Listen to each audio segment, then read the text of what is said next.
我需要谦卑，需要谦卑，就是我谦卑，才能到主面前。主使我谦卑，救主使我谦卑，我需要谦卑，才能到你面前。我需要谦卑，需要谦卑，就是我谦卑，才能到主面前。主使我谦卑，救主使我谦卑，我需要谦卑，才能到你面前。哦，主，求你来破碎我的骄傲，让我重新想起你的怜悯，求除去我心中自大的痕迹，使我清醒谦卑跟随你。我需要谦卑，需要谦卑，求使我谦卑，才能到主面前。主使我谦卑，救主使我谦卑，我需要谦卑，才能到你面前。主，求你来破碎我的骄傲，让我重新想起你的怜悯，求除去我心中自大的痕迹，使我清醒谦卑跟随你。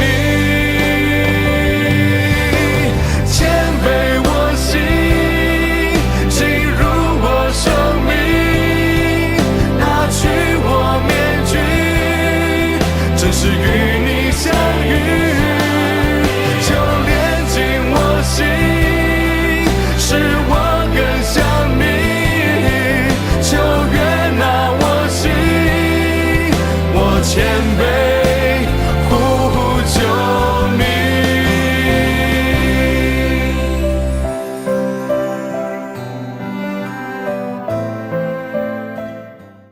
大家平安，早安。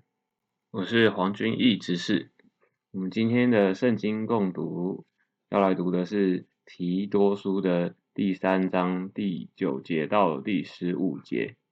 那在开始之前，我先带大家做一个祷告。亲爱的主耶稣，感谢你让我们今天能够又在一起来读这个提多书，让我们能够从这一卷经文里面看到初代教会的一些典范，然后让我们也可以来学习。求你现在陪伴我们，让我们能够安静我们的心，然后专心的来读。我们这样祷告，奉主耶稣的名求，阿们。好，那接下来我来读一下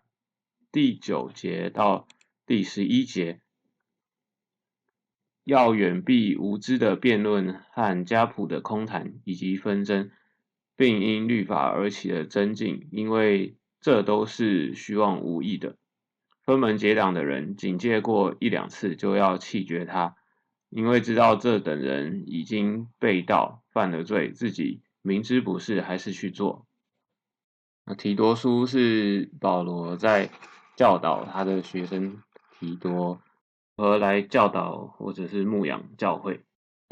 在我们刚刚读的这一段，就是讲到保罗他反对所谓无知的辩论和家谱的空谈，以及纷争，并因律法而起的争竞。我们可以来想想看，就是我们身边有没有常常遇到什么无知的辩论？那我想到的是，就是我自己在敬拜团的话，常常会听到有人会讨论说怎样的敬拜才是合神心意的敬拜，然后就可以听到很多不同的观点。那尤其是现在，就是现代的比较流行的风格啊，或者是比较电子的风格，有人会觉得这样子的敬拜，就是随着时代更新才是好的。那也有人觉得就是要比较传统那样子才是好的。那其实像这种争辩啊，我觉得就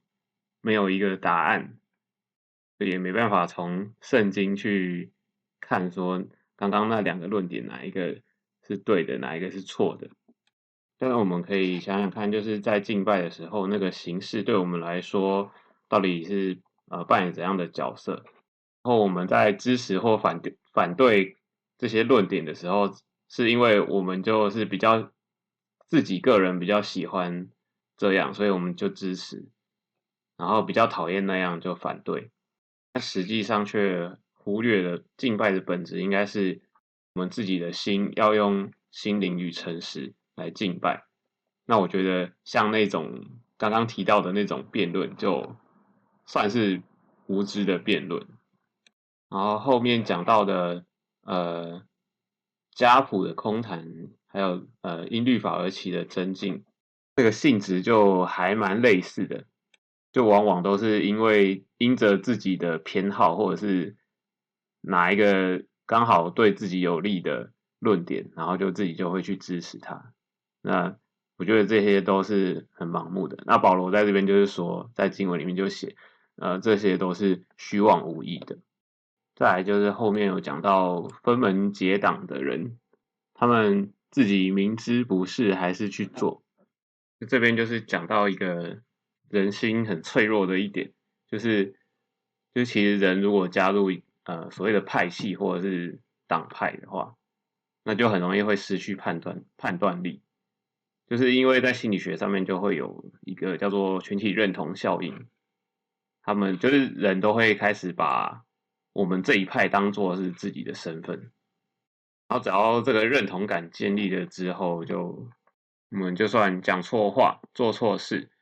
然后都会想尽办法来合理化自己的行为。而且我觉得更可怕的是，如果你加入了这个派系啊，所属的这个党派是越大的时候，那承认自己的错误就会变得更困难，你会觉得自己失去的面子更大，然后就变得更难以去面对自己的错误。所以这边保罗说要弃绝那些分门结党的人，我觉得从另外一个角度是在告诉我们要谦卑自己，然后谦卑的人才更能够走在那个正确的道路上面。好，那接下来我再继续往下念12到13节。我打发亚提马或是推基古到你那里去的时候，你要赶紧往尼哥波利去见我，因为我已经定义在那里过冬。你要赶紧给律师希纳和亚波罗送行，叫他们没有缺乏。那因为这个保罗在写这个提多书的时候，他写给提多，那时候提多是在这个克里特岛，那是保罗派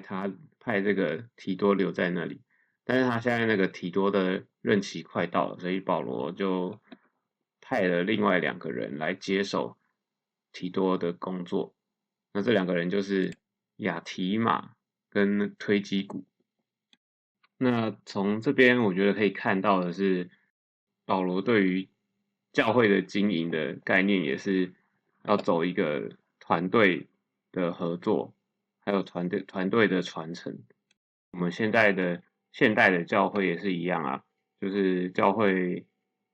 不应该是靠某一个明星牧师，就应该是要靠稳定的团队的合作才能够支撑起来。我就想到，就是迦南教会在呃一两年前，就是经历了那一段没有牧师的时期，然后后来找到陈柏志牧师。那其实我能感受到，就是那时候大家听到这个陈柏志牧师会来的这个消息啊，然后很多是陈柏志牧师还是青年牧师那段时期就已经在教会的人，的这群人，应该都是心情是很雀跃，因为都很肯定柏兹牧师的能力。但我们就可以回想看看，我们当时那一份雀跃的心情是觉得哦，我们要把这个教会就交给这个牧师，还是就是我们可以在这个牧师的带领下，然后我们一起来努力，然后一起来加入服侍，然后来让迦南教会能更成长的。我觉得从这段经文就可以看出，保罗会是希望教会是要大家一起来经营的，然后也需要大家的能力彼此互补，然后才能够让彼此感到没有缺乏。好，那最后接下来我再继续往下念14到15节，然后我们提多书就会念完了。好，14节，并且我们的人要学习正经事业，预备所需用的，免得不结果子。同我在一处的人都问你安，请代问那些因有信心爱我们的人安。愿恩惠常与你们众人同在。那14节这边一开始讲的这个学习正经事业啊，就不一定是指我们要从事正当的工作，因为他这边后面也有写说或做要学习行善，所以它的重点应该是放在要做有益的事情，或者是实际的好事情。而且行善这件事情是需要学习的，然后需要练习的，就是不是说你很随意的想到才去做，就是我们要有所预备。好，那我们提多书的最后9到15节就大概读到这里。那我想要最后再丢几个问题给大家来思考。好，那第一个是，你最有印象的无知的争辩，那是你有想到哪一次吗？然后第二题就是，你想到这次无知的争辩是不是在教会发生的嘞？好，那第三个就是你有没有看过别人或者是你自己，就是有知道一些不对的事情，然后却去做，有没有这样的一个情形发生过？好，那我在这边另外再跟各位分享一个名词，叫做内在诚实。就是我们在看这个提多书啊，然后就会看到前这个教会他们建立的一个榜样，然后就是要怎么去牧养教会，怎么去经营教会。那我们拿这些典范来跟自己的教会比较的时候，我们心里产生的第一个想法是什么？我刚刚讲到的所谓的内在诚实啊，好，我先讲内在，什么叫内在不诚实？内在不诚实就是说，你看到这个典范之后，然后你就觉得，哇，自己也是跟这个典范一样的，好，那这样就是有点内在不诚实。那内在诚实就是说，你会看到这个典范，然后去检讨说自己是不是跟这个典范有哪里还有差距，然后去检讨自己有哪些地方必须要再更好，然后能够看见自己最真实的样貌，能够面对自己内心的那个丑陋，就是所谓的内在诚实。那我们在经过这个内在诚实的洗礼之后，也要知道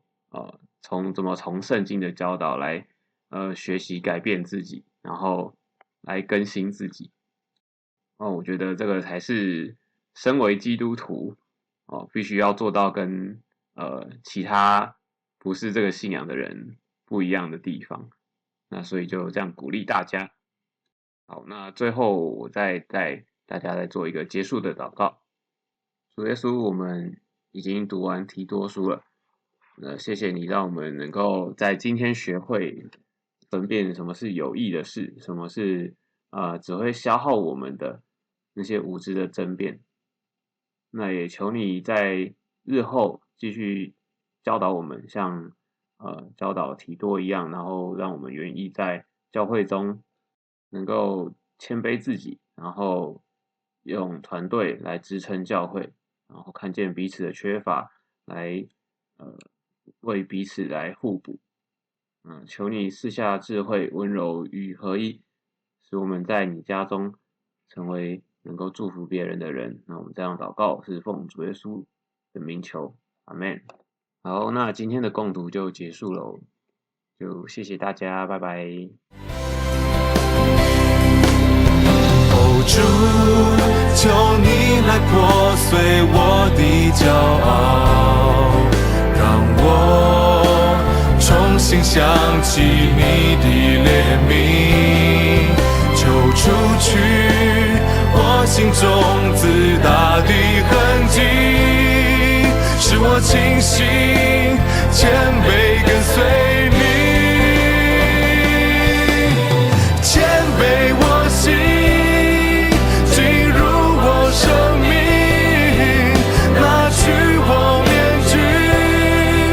是与你相遇，就连进我心，使我更像你，就悦纳我心，我谦卑呼求你，我需要谦卑，需要谦卑。就是我谦卑，才能到主面前。主使我谦卑，求主使我谦卑。我需要谦卑，我谦卑呼求。